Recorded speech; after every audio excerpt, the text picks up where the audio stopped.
ಇನ್ನು ಬಿಸಿಲ್ನಾಡು ಕಲಬುರಗಿಯ ಕಥೆ ಏನು, ಯಾವ ರೀತಿಯಾಗಿದೆ? ಅಲ್ಲೂ ಏನೂ ಹೊರತಾಗಿಲ್ಲ. ಅಲ್ಲೂ ಕೂಡ ಹೋಟೆಲ್ನನ್ನು ಬಾಗಿಲು ಹಾಕುವಂಥ ಪರಿಸ್ಥಿತಿಗೆ ಬಂದುಬಿಟ್ಟಿದ್ದಾರೆ. ಕಲಬುರಗಿಯಲ್ಲಿ 2 ದಿನಗಳಿಂದಲೂ ಕೂಡ ಹೋಟೆಲ್ಗಳಿಗೆ ಸಿಲಿಂಡರ್ ಪೂರೈಕೆನೇ ಆಗ್ತಾ ಇಲ್ಲ. ಹೋಟೆಲ್ ನೆಚ್ಚಿಕೊಂಡಂಥ ಉದ್ಯಮಿಗಳಿಗೆ ಈಗ ಆತಂಕ ಎದುರಾಗಿದೆ. ಸೊ ಇನ್ನೆರಡು ದಿನಗಳಲ್ಲಿ ಸಮಸ್ಯೆ ಬಗೆಹರಿದಿದ್ರೆ ಹೋಟೆಲನ್ನು ಬಂದ್ ಮಾಡೋ ಪರಿಸ್ಥಿತಿ ಅಂತಿದ್ದಾರೆ. ಸೊ ಕಲಬುರಗಿಯಲ್ಲಿ 2 ದಿನಗಳಿಂದಲೂ ಕೂಡ ಹೋಟೆಲ್ಗಳಿಗೆ ಸಿಲಿಂಡರ್ ಪೂರೈಕೆ ಆಗ್ತಾ ಇಲ್ಲ. ಸೇಮ್ ಕೊರೋನಾ ಸಿಚುವೇಶನ್ ಆದಂಗಿದೆ. ಬಟ್ ಆವಾಗ ತುಂಬ ದೊಡ್ಡ ಮಟ್ಟದಲ್ಲಿ ಪೆಟ್ಟು ಬಿದ್ದಿತ್ತು. ಆದರೆ ಈಗ ಸ್ವಲ್ಪ ದಿನಗಳವರೆಗೂ ಸಮಸ್ಯೆ ಆಗುತ್ತೆ. ಮಧ್ಯ ಪ್ರಾಚ್ಯದಲ್ಲಿ ಯುದ್ಧದ ಕಾರ್ಮೋಡ ದಿನದಿಂದ ದಿನಕ್ಕೆ ಹೆಚ್ಚಾಗ್ತಾ ಇದೆ. ಈಗಾಗಲೇ ಇವತ್ತಿಗೆ 12ನೇ ದಿನಕ್ಕೆ ಯುದ್ಧ ಆರಂಭವಾಗಿ ಕಾಲಿಟ್ಟಿದೆ. ಹೀಗಾಗಿ ಏನಂದ್ರೆ ಅದರ ಎಫೆಕ್ಟ್ ನೇರವಾಗಿ ಭಾರತದ ಮೇಲೆ ಆಗಿದ್ದು, ಪ್ರಮುಖವಾಗಿ ಅಡುಗೆ ಅನಿಲದ ಮೇಲೆ ಈಗಾಗಲೇ ಬಹುದೊಡ್ಡ ಹೊಡೆತ ಬಿದ್ದಿದೆ. ಅದರಲ್ಲೂ ಕೂಡ ಕಮರ್ಷಿಯಲ್ ಸಿಲಿಂಡರ್ಗಳಿಗೆ, ಹೋಟೆಲ್ಗಳಿಗೆ ಏನು ಸರಬರಾಜು ಆಗ್ತಾ ಇತ್ತು, ಆ ಒಂದು ಕಮರ್ಷಿಯಲ್ ಸಿಲಿಂಡರ್ಗಳಿಗೆ ಈಗಾಗಲೇ ಯಾವುದೇ ರೀತಿಯಾಗಿ ಸಪ್ಲೈ ಮಾಡಬೇಡಿ ಅಂತ HP ಗ್ಯಾಸ್ನವರು ಅಫಿಷಿಯಲ್ ಆಗಿ ತಮ್ಮ ಏಜೆನ್ಸಿಗಳಿಗೆ ಹೇಳಿದ್ದಾರೆ.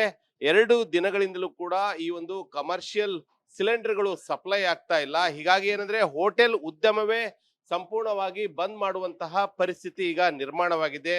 ಯಾರೆಲ್ಲ ಕೂಡ ಈಗ ಸ್ಟಾಕ್ ಆಗಿ ಇಟ್ಕೊಂಡಿದ್ರು, ಅವರು ಈಗ 2-3 ದಿನಗಳಾದರೆ ಸಾಕು ಆ ಒಂದು ಹೋಟೆಲ್ಗಳಲ್ಲಿರುವಂತಹ ಸಿಲಿಂಡರ್, ಕಮರ್ಷಿಯಲ್ ಸಿಲಿಂಡರ್ ಖಾಲಿ ಆಗಿದ್ದೇ ಆದ್ರೆ ಮುಂದೆ ಅವ್ರಿಗೂ ಕೂಡ ಕಮರ್ಷಿಯಲ್ ಸಿಲಿಂಡರ್ ಸಿಗುವಂತಹ ಯಾವುದೇ ಒಂದು ಚಾನ್ಸಸ್ ಇಲ್ಲ.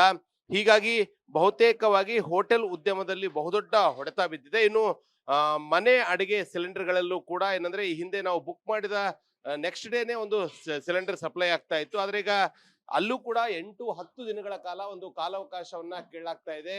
ಸೊ ಈ ಮೂಲಕ ಏನಂದ್ರೆ ಎಲ್ಲೋ ಒಂದ್ ಕಡೆ ಬಹುದೊಡ್ಡ ಹೊಡೆತ ಬಿದ್ದಿದೆ. ಸೊ ಯಾವ ರೀತಿಯಾದಂತಹ ಒಂದು ಸಮಸ್ಯೆ ಆಗ್ತಾ ಇದೆ ಅನ್ನೋದನ್ನ ಖುದ್ದು ಹೋಟೆಲ್ ಉದ್ಯಮದವ್ರನ್ನ ಕೇಳೋಣ. ಸರ್, ಈಗ ಯಾವ ರೀತಿ ಸಮಸ್ಯೆ ನಿಮಗೆ ಆಗ್ತಾ ಇದೆ ಸರ್? ಈಗ ಇದೆ ಅಡುಗೆ ಅನಿಲ. ಒಂದು ವೇಳೆ ನಮ್ ಕಿಚನ್ ಚಾಲಾಗ್ಬೇಕಂದ್ರೆ ಮುಂಜಾನೆ ಇದ್ರಂದ್ರೆ ಅಡುಗೆ ಅನಿಲ ಬೇಕೇ ನಮ್ಗೆ.